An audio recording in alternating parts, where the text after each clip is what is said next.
The late afternoon sun cast long shadows across the city streets as Sister Agnes stepped out from the convent gates. Her black habit, a familiar silhouette against the urban landscape, flowed gently with each measured step. The air, thick with the scent of exhaust fumes and street food, held a familiar hum, the low thrum of city life that never truly slept. But Sister Agnes found peace within the chaos. This daily walk, a ritual as comforting as the rosary bead she clutched in her gloved hands, was her time for reflection, a quiet communion between herself and the city she served. Today, the weight of her prayers felt heavier than usual. Mother Superior had spoken earlier that morning of the increasing needs within their community, the growing number of families struggling to put food on the table, the despair etched on the faces of those seeking solace within the convent walls. Sister Agnes carried these burdens with her, a silent prayer for strength and guidance woven into the rhythm of her footsteps. She passed bustling shops overflowing with goods, their windows displaying a kaleidoscope of colors and promises. She saw young lovers laughing, their hands intertwined, their future stretching before them like an unfurled map. She observed weary office workers hurrying home, their faces etched with the exhaustion of a long day. Each person, a story untold, a life lived within the vast tapestry of the city. Sister Agnes offered a silent blessing to each one, a silent acknowledgement of their shared humanity. The city held a certain beauty, a raw, unfiltered energy that both captivated and challenged her. She saw the stark contrast between opulence and poverty, the juxtaposition of soaring skyscrapers and crumbling tenements. It was a city of extremes, a city of contradictions, a city that reflected the complexities of the human spirit. And yet, within its heart, she found a flicker of hope, a persistent flame of resilience that refused to be extinguished. Her path led her through a park, a small oasis of green amidst the concrete jungle. Children played, their laughter echoing through the trees. A group of elderly men sat on a bench, engaged in a lively game of chess. Even here, in this pocket of tranquility, the city's pulse was palpable, a gentle rhythm beneath the surface of the day. She paused for a moment, watching a squirrel scamper up a tree, its tiny claws finding purchase on the rough bark. The simplicity of the creature's existence, its focus on the immediate, offered a counterpoint to the complexities of human life. As she continued her walk, the park gave way to a bustling street, a cacophony of sounds and sights. The air grew thicker, the pace faster. The faces she encountered were less serene, more hurried, more burdened. She noticed a homeless man huddled in a doorway, his eyes filled with a weariness that spoke volumes. She offered a silent prayer for him, a plea for comfort and hope in his desperate situation. Her heart ached for him, for all those who were struggling, for all those who were lost in the labyrinthine streets of the city. The weight of her prayers grew heavier still, a burden she carried with unwavering faith. She continued her walk, her steps steady, her faith unshaken, ready to face whatever the city might bring. Rounding a corner, Sister Agnes found herself face to face with a man whose presence immediately disrupted the quiet rhythm of her walk. He was middle-aged, his face etched with lines of discontent, his clothes rumpled and stained.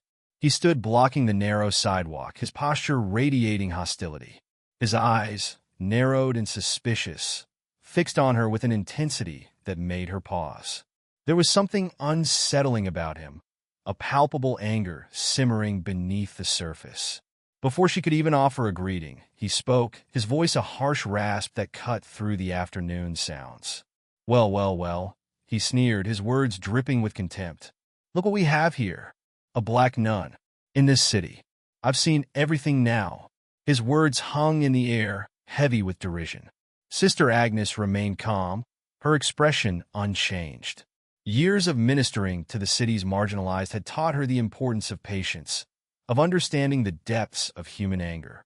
She had encountered prejudice before, but this felt different, more raw, more visceral. The man's words weren't just an expression of dislike. They were fueled by something darker, something deeply rooted in hatred. He continued his tirade, his voice rising in volume. "What a joke," he spat, his eyes burning with malice. "A black woman pretending to be holy.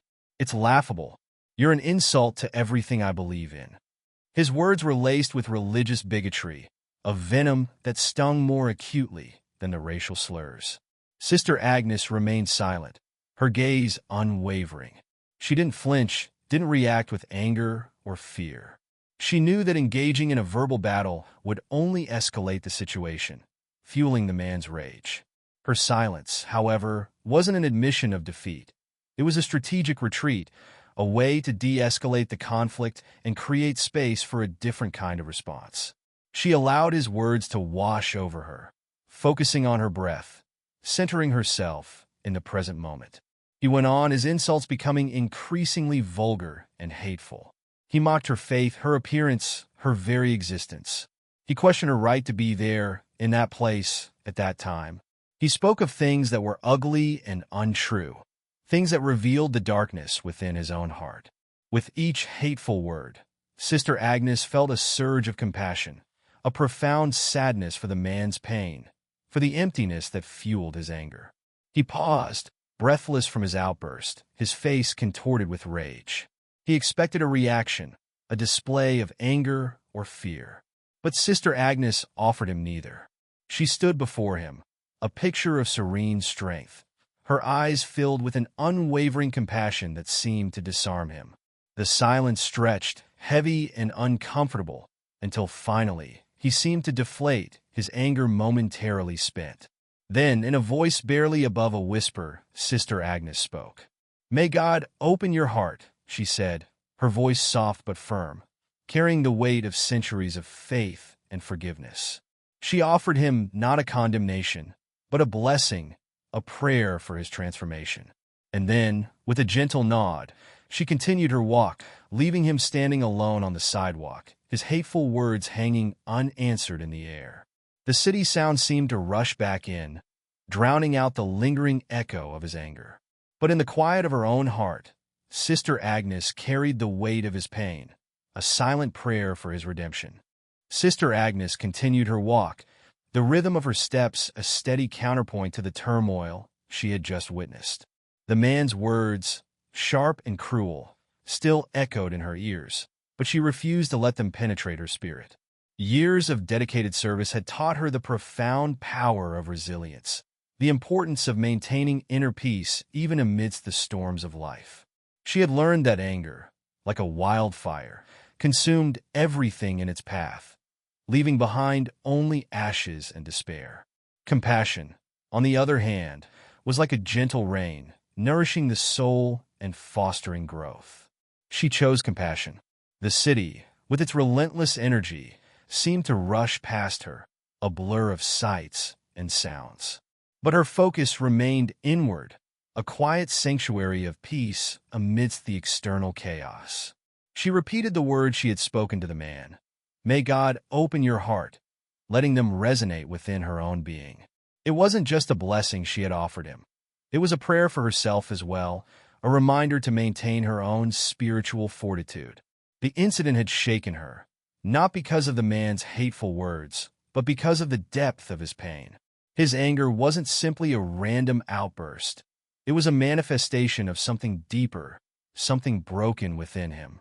She felt a profound sadness for him, a sense of empathy that transcended the ugliness of his words. She understood that his hatred was not a reflection of her worth, but a symptom of his own internal struggle. Her steps carried her past a group of children playing hopscotch, their laughter momentarily erasing the memory of the man's rage.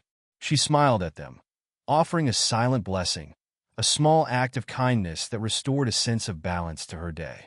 The children's innocence was a stark contrast to the man's bitterness, a reminder of the inherent goodness that exists in the world. She passed a street musician playing a melancholic tune on his saxophone, his music weaving through the city's soundscape. She paused for a moment, listening to the melody, letting it soothe her soul. The music, like her own faith, offered a sense of hope, a promise of healing and redemption. As she continued her walk, she reflected on her own life, on the countless encounters she had had with people from all walks of life, people who carried their own burdens, their own pains. She had seen the best and the worst of humanity, the capacity for both great love and profound hatred. But through it all, she had maintained her faith, her belief in the inherent goodness of the human spirit. The man's words had not diminished her faith, they had strengthened it. His anger had not broken her spirit, it had deepened her compassion. She understood that her role was not to judge or condemn, but to offer love and forgiveness, to be a beacon of hope in a world often shrouded in darkness. She was a servant of God, and her mission was to serve all of God's children, even those who had lost their way. The sun began to dip below the horizon, casting a warm, golden glow across the city.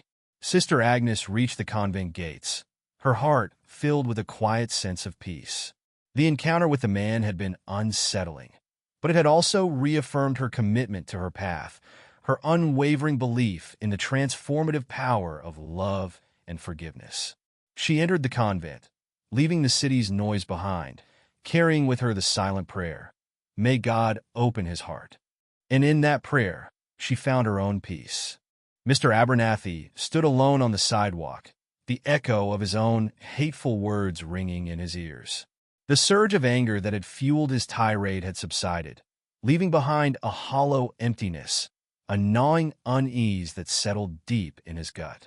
He watched Sister Agnes disappear around the corner, her figure a stark contrast to the turmoil within him.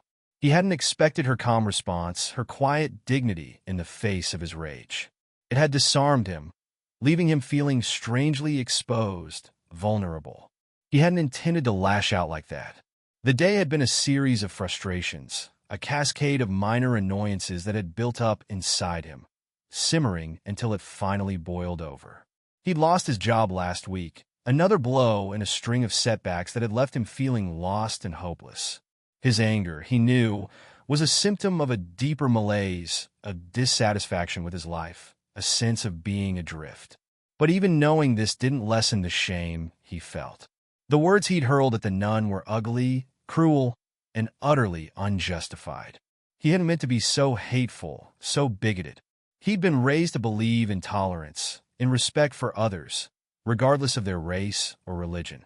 Yet in that moment, all those values had been swept aside by a tide of anger and resentment. He looked down at his hands, noticing the grime beneath his fingernails, the wrinkles etched into his skin. He felt old, worn down, defeated. The years had taken their toll, not just physically, but emotionally as well. He'd allowed bitterness and resentment to fester, poisoning his soul. The nun's words, "May God open your heart," echoed in his mind. They weren't accusatory. They were a prayer, a plea for his own redemption. He dismissed them at the time, but now, alone on the sidewalk, they resonated with a strange power. He realized that her calm demeanor, her unwavering compassion, had been a reflection of something far greater than herself, a faith that transcended hatred and prejudice. A wave of regret washed over him, a profound sense of shame for his behavior. He hadn't just insulted a woman. He'd insulted something sacred, something he'd once held dear. He'd allowed his anger to blind him, to obscure his better judgment. He'd acted in a way that was completely out of character, a way that violated his own moral compass. He felt a deep sense of loneliness, a profound isolation that stemmed not from his physical surroundings, but from the chasm that had opened up within his own heart. He realized that his anger had been a shield, a way to protect himself from the pain of his own failures. But in lashing out at the nun, he'd only amplified that pain, making it even more acute. He stood there for a long time, the city sounds swirling around him, a cacophony of noise that seemed to mirror the turmoil within his soul. The sun began to set, casting long shadows that stretched across the street. He felt a growing unease, a premonition of something more than just regret. It was a feeling of vulnerability, of being exposed to forces beyond his control. He knew, deep down, that he needed to make amends, to find a way to atone for his actions. The nun's words, "May God open your heart," became a silent challenge, a call to action that he couldn't ignore. He was left with a lingering sense of dread, a foreboding that something significant was about to happen. The following morning dawned gray and overcast, mirroring the somber mood that still clung to Abernathy. He'd slept little, the weight of his actions pressing down on him like a physical burden. The nun's face, serene and compassionate, haunted his dreams, a constant reminder of his own ugliness. He felt a growing sense of unease, a premonition that something was about to happen. He decided to walk to work, a familiar route he'd taken countless times before. The city felt different today, colder, more menacing. The usual sounds, the honking of cars, the chatter of pedestrians, seemed amplified, distorted, adding to his growing sense of unease. He felt a strange detachment, as if he were observing his own life from a distance, a spectator watching a play unfold. As he crossed a busy intersection, a jarring sound ripped through the morning quiet, the screech of tires, the blare of a horn. A car, speeding recklessly, ran a red light, heading straight for him. Time seemed to slow down, the world around him blurring into a hazy kaleidoscope of color. He saw the car's headlights, two blinding orbs bearing down on him, and for a fleeting moment, he felt a terrifying sense of helplessness. Then, just as quickly as it began, it was over. A split-second decision, a near-impossible swerve, a miracle of avoidance. The car missed him by inches, the wind from its passing ruffling his clothes. He stood there, frozen in place, his heart pounding in his chest, the adrenaline coursing through his veins. He was alive. He had been spared. The near miss left him trembling, his body racked with a mixture of shock and relief. He looked around, the city, sounds slowly returning to their normal rhythm. People hurried past, oblivious to the near tragedy that had just unfolded. But Abernathy couldn't shake the feeling that he had been given a second chance, a reprieve from a fate he hadn't deserved. He sat down on the curb, his breath coming in ragged gasps. The world seemed sharper, more vibrant, as if he were seeing it for the first time. The colors were more intense, the sounds more distinct. He felt an overwhelming sense of gratitude, a profound awareness of his own mortality. He had been so close to death, so close to facing the consequences of his actions, and yet he had been spared. The feeling wasn't simply relief. It was something more profound, a sense of awe, a feeling of being touched by something beyond his comprehension. He felt a presence, a protective force that had intervened, saving him from certain harm. He couldn't explain it, couldn't rationalize it, but he knew, deep down, that he had been spared for a reason. He thought back to the encounter with Sister Agnes, her calm demeanor, her quiet blessing. "May God open your heart." The words resonated with a new significance, a profound understanding that went beyond the surface meaning. He realized that her prayer hadn't been a mere expression of faith. It had been a divine intervention, a subtle nudge toward redemption. He stood up, his legs still shaky, but his spirit strangely renewed. The weight of his actions still pressed down on him, but it was now tempered by a sense of hope, a belief that he could change, that he could atone for his sins. He knew he had been given a second chance, a chance to make amends, to find a path toward redemption. The near-death experience had shaken him to his core, but it had also awakened something within him, a sense of purpose, a desire to make his life meaningful. He knew he had to find Sister Agnes. He had to apologize. The near-death experience had shattered Abernathy's complacency, leaving him reeling in its wake. The raw fear, the visceral awareness of his own mortality, had stripped away the layers of bitterness and resentment that had shrouded his heart for so long. He no longer saw the world through the lens of anger and cynicism. Instead, he saw it with a newfound clarity, a heightened sense of appreciation for the fragility of life. He spent the rest of the day in a state of quiet contemplation, replaying the events of the morning in his mind. The image of the speeding car, the near miss, the sudden surge of adrenaline, all played on repeat, a stark reminder of his own vulnerability. He couldn't shake the feeling that he had been spared for a reason, that his life had been given a second chance. He thought about the nun, Sister Agnes. Her calm demeanor, her unwavering compassion, stood in stark contrast to his own outburst of rage. Her words, "May God open your heart," echoed in his mind, no longer a dismissal, but a profound message of hope and forgiveness. He realized that her response hadn't been a simple act of piety. It had been a profound act of grace, a gesture that had transcended the ugliness of his own behavior. He began to question his own actions, his own motivations. The anger he had felt that morning wasn't simply a reaction to a bad day. It was a manifestation of a deeper malaise, a deep-seated unhappiness that had festered within him for years. He'd allowed bitterness and resentment to consume him, poisoning his relationships and blinding him to the good in the world. He thought about his job loss, his strained relationships, his general dissatisfaction with life. He realized that his anger had been a shield, a way to protect himself from the pain of his own failures. But in lashing out at Sister Agnes, he had only amplified that pain, making it even more acute. He'd projected his own insecurities and frustrations onto an innocent woman, a woman who had offered him nothing but compassion. The weight of his actions pressed down on him, a heavy burden of guilt and remorse. He felt a deep sense of shame, not just for his words, but for the ugliness that had fueled them. He had allowed his prejudices to dictate his behavior, to cloud his judgment, to blind him to the inherent worth of another human being. The near-death experience had forced him to confront the emptiness within his own soul, the void that had been filled with anger and resentment. He realized that his life had been devoid of meaning, of purpose. He had been adrift, lost in a sea of negativity, and his outburst at Sister Agnes had been a desperate cry for help, a desperate attempt to fill that void. As the day drew to a close, a profound change began to take place within him. The anger and resentment that had defined him for so long began to dissipate, replaced by a growing sense of humility and remorse.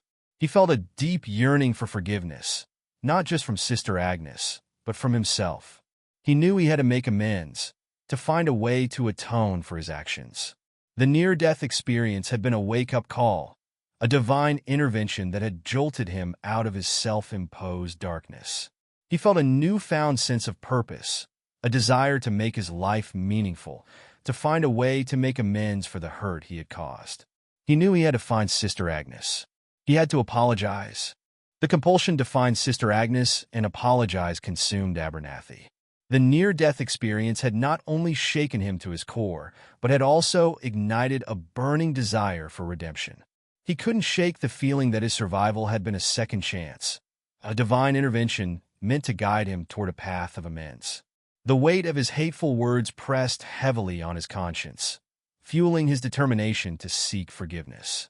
He spent the next few days meticulously retracing his steps from the day of the encounter. He replayed the events in his mind, focusing on the details, the time of day, the route he'd taken, the landmarks he'd passed. He remembered the park, the bustling street, the specific corner where he'd confronted Sister Agnes. He tried to recall her appearance, focusing on the details of her habit, the way she carried herself, the serene expression on her face. His search wasn't simply a physical one. It was a spiritual journey, a quest for self-forgiveness as much as for the forgiveness of another. Each step he took was a step toward confronting his own demons, toward shedding the layers of bitterness and resentment that had encrusted his soul. He felt a growing sense of hope, a belief that he could find redemption, that he could transform his life. He visited the park, sitting on the same bench where he'd seen elderly men playing chess. He looked around, trying to recapture the atmosphere of that day, hoping to glean some clue that would lead him to Sister Agnes. The park, usually a source of quiet contemplation, now felt charged with a sense of urgency, a desperate search for a path toward atonement. He walked the streets, his eyes scanning the crowds, searching for the familiar silhouette of her habit. He felt a growing anxiety, a fear that he might never find her, that his chance for redemption might slip away. The city, once a source of frustration and anger, now felt like a labyrinth, a maze of streets and alleys that seemed to stretch endlessly before him. He visited local churches and community centers, hoping to find someone who might recognize her. He described her appearance, her calm demeanor, her quiet dignity. He spoke of his encounter, his hateful words, and the profound regret he felt. He hoped that someone somewhere might be able to help him find her. The search became an obsession, consuming his thoughts and actions. He neglected his usual routines, his appetite waned, his sleep became restless. He was driven by a force stronger than himself, a desperate need to make amends, to find a way to atone for his sins. He was no longer the angry, bitter man he had been. He was a man transformed by remorse, a man seeking redemption. He knew that finding Sister Agnes was not just about apologizing. It was about finding a path toward healing, toward becoming a better person. The city, once a symbol of his alienation and frustration, was now the stage for his personal transformation, a journey of self-discovery and atonement. He continued his search, his hope flickering like a candle in the wind, but his determination unwavering. Days turned into weeks, and Abernathy's search continued, his hope flickering like a candle in the wind. He'd almost given up, the weight of his failure pressing down on him, when a stroke of luck, or perhaps divine intervention, led him to the convent. He'd seen it countless times before, a quiet sanctuary nestled amidst the bustling city, but he'd never paid it much attention. Now, it stood before him, a beacon of hope in his desperate quest for redemption. He approached the gates hesitantly, his heart pounding in his chest. He wasn't sure what to expect, what kind of reception he would receive. He'd imagined countless scenarios, each one filled with anxiety and uncertainty. He'd pictured Sister Agnes's reaction, her possible anger, her possible disappointment.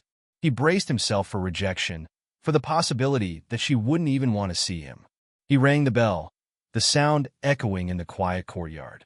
A moment later, a nun appeared, her face kind and welcoming. Abernathy explained his situation, his voice trembling slightly, his words tumbling out in a rush. He told her about his encounter with Sister Agnes, his hateful words, the near-death experience, and the profound change that had taken place within him. He spoke of his remorse, his desire for forgiveness. The nun listened patiently, her expression remaining calm and understanding. She didn't interrupt, didn't judge. She simply listened, offering a space for him to pour out his heart, to confess his sins, to seek redemption. When he finished, she smiled gently and led him inside. He found Sister Agnes in the chapel, kneeling in prayer. He watched her for a moment, observing her serene demeanor, her quiet devotion. He felt a wave of emotion wash over him, shame, regret, and a flicker of hope. He approached her cautiously, his heart pounding in his chest. He knelt beside her, his voice trembling as he began to speak.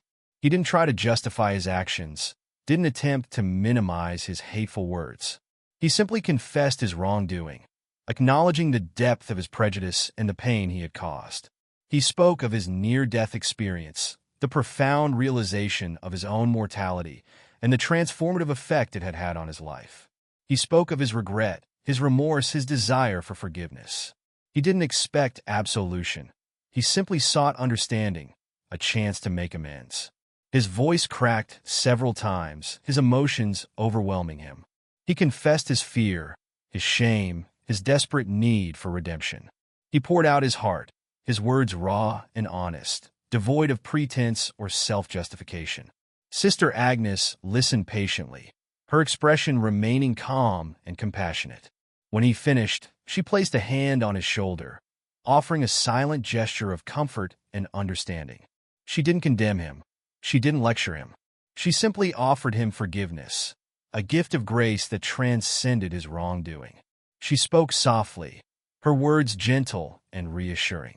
She acknowledged the pain he had caused, but she also recognized the sincerity of his repentance. She spoke of the transformative power of forgiveness, the ability to heal and redeem oneself through acts of kindness and service. She offered him not just forgiveness, but a path toward redemption. Her words were a balm to his wounded soul, a beacon of hope in the darkness of his despair. He left the chapel feeling lighter, his burden of guilt lessened, his heart filled with a newfound sense of purpose. He was ready to begin his journey toward redemption. Sister Agnes's forgiveness wasn't a simple act. It was a profound expression of faith, a testament to the transformative power of compassion. It wasn't a dismissal of Abernathy's hateful words, but a recognition of the human capacity for both great darkness and profound redemption. She understood that his outburst wasn't simply a random act of cruelty, but a manifestation of deeper pain, a cry for help from a soul lost in the wilderness of its own making. Her forgiveness wasn't conditional. It wasn't contingent upon Abernathy's future actions. It was a gift, freely given, an act of grace that transcended the boundaries of human judgment. She saw beyond his hateful words, beyond the anger and prejudice that had fueled his outburst, to the wounded soul that lay beneath. She saw a man broken by life's hardships, a man who had lost his way, a man desperately seeking a path toward healing. She understood the weight of his confession, the depth of his remorse. She had witnessed firsthand the transformative power of faith, the ability to overcome even the deepest darkness. She knew that Abernathy's journey toward redemption wouldn't be easy. It would require courage, perseverance, and a willingness to confront his own demons. But she also knew that he had the capacity for change, the potential for growth. Her forgiveness wasn't a passive acceptance of his past actions. It was an active participation in his journey toward healing. It was a commitment to support him, to guide him, to help him find his way back to the light. She saw in him not just a perpetrator of hate, but a potential vessel of love, a soul capable of great compassion. She spoke to him not as a judge, but as a fellow traveler on the path of life. She shared her own struggles, her own moments of doubt and despair. She reminded him that everyone makes mistakes, that everyone falls short of their ideals. She emphasized that forgiveness wasn't about condoning his actions, but about releasing the burden of guilt and shame that weighed heavily on his soul. She explained that true forgiveness wasn't about forgetting, but about remembering without bitterness, about acknowledging the past without being defined by it. It was about learning from one's mistakes, about using one's experiences to foster growth and compassion. She urged him to embrace his remorse, to use it as fuel for positive change, to transform his pain into purpose. Her forgiveness wasn't a simple absolution. It was a call to action, an invitation to participate in the work of redemption. She encouraged him to find a way to make amends, to use his experience to help others, to make a positive contribution to the world. She saw in him the potential for great good, the capacity for profound compassion. She believed in his ability to transform his pain into purpose, to turn his darkness into light. Her forgiveness was a gift, a beacon of hope, a catalyst for his transformation. It was an act of faith, a testament to the enduring power of love and compassion. It was a promise of a new beginning. Sister Agnes's forgiveness wasn't simply a verbal affirmation. It was an invitation to participate in the work of redemption. She saw in Abernathy's remorse a genuine desire for change, a willingness to atone for his past actions. She knew that true forgiveness wasn't just about absolving guilt. It was about actively engaging in the process of healing and transformation.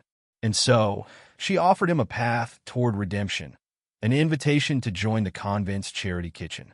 The charity kitchen was the heart of the convent's outreach program, a place where volunteers prepared and served meals to the city's needy. It was a place of quiet service, a space where acts of kindness and compassion were woven into the fabric of daily life. It was a place where Abernathy could find purpose, a way to channel his remorse into positive action. Sister Agnes explained the kitchen's operations, the logistics of food preparation, the importance of respectful service.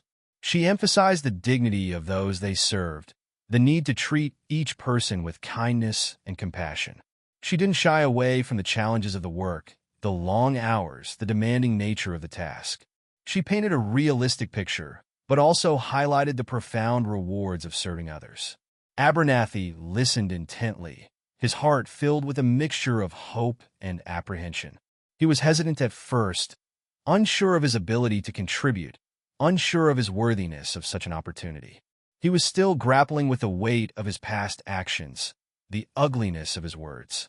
But Sister Agnes's unwavering faith in his capacity for change gave him courage. He accepted her invitation, his decision fueled by a desire to make amends, to use his experience to help others. He saw the charity kitchen not just as a place of service, but as a path towards self-forgiveness, a way to transform his remorse into positive action. He understood that his participation wasn't about earning forgiveness. It was about expressing it, about demonstrating the sincerity of his repentance. He began his work in the kitchen with a sense of humility and determination. He learned to peel potatoes, chop vegetables, and prepare meals with care and precision. He worked alongside other volunteers, people from all walks of life, united by a common purpose. He discovered a sense of community, a feeling of belonging that he hadn't experienced in years. He found a rhythm in the work, a sense of purpose that had been missing from his life. The repetitive tasks, the physical exertion, helped to clear his mind, to quiet the turmoil within. He found solace in the simple act of preparing food for those in need, a way to express his gratitude for his own second chance. He interacted with the people who came to the kitchen for meals, treating each one with respect and compassion. He listened to their stories, their struggles, their hopes.